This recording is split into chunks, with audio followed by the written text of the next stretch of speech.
Mr. Speaker, I rise today to give an ode, perhaps a eulogy, to the downfall of Doge and to the people's movement that brought its demise. As we say goodbye to the departing, we take solace in knowing that our democracy endures in our people and our communities. As a centralized department of government efficiency, as imagined in the insane mind of Elon Musk and empowered by those around him, which wreaked havoc on the vital programs that sustain our communities, appears to no longer exist. In fact, the director of OPM said just a couple of weeks ago it doesn't exist. Even Musk himself downplayed its involvement this weekend, calling it merely a very interesting side quest. While the administration claims Doge is now integrated into the agencies themselves, its existence as a formal priority appears to finally be dead. Even in Congress, the future of the Doge subcommittee, created by once eager and enthusiastic GOP allies on the Oversight Subcommittee, is uncertain. The explosive breakup of Musk and Trump just a few months ago, and now the sudden pending retirement of the subcommittee chairwoman over the Epstein files and GOP threats and lies leave the Doge congressional arm uncertain and rudderless, but perhaps with the opportunity to be repurposed. Services for the departed will not be held in lieu of flowers. Please, America, continue to organize and fight for our democracy. As we reflect on Doge's short but destructive life, we remember how it laid waste to vital programs despite its lofty promises of cost-cutting and efficiency.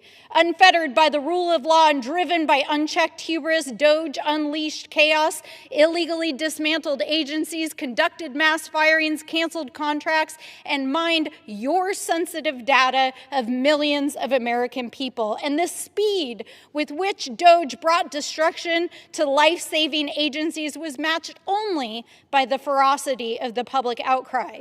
Americans refused to sit idly by while children went hungry, while services for veterans, families, and elders were slashed without cause. In fact, in unison, people across the political spectrum stood up to say, hands off our data, hands off Social Security, and hands off the vital programs that keep our families alive in this country.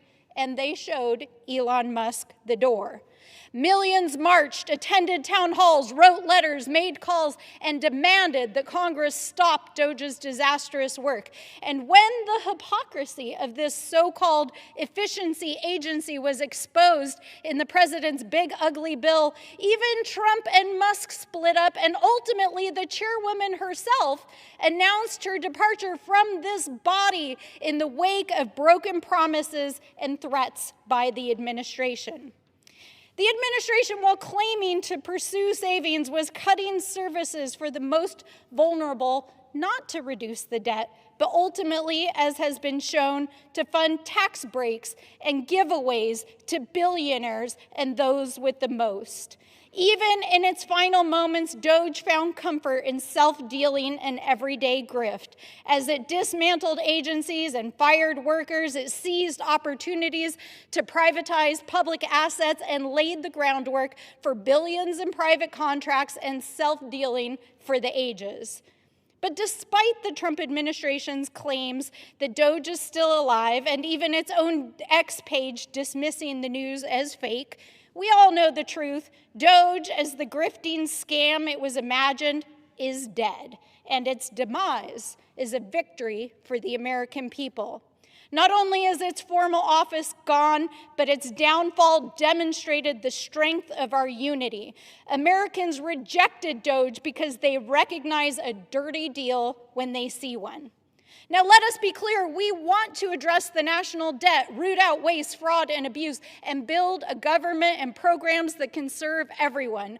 But when the fraudsters themselves claim to have the fix, the American people see right through it.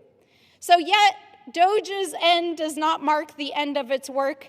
We know that the time to organize is now, that we must stay focused and resist the barrage of distractions designed to sap our resolve, that we must continue to mobilize like our democracy depends on it, because it does, and we must continue to do this work every single day.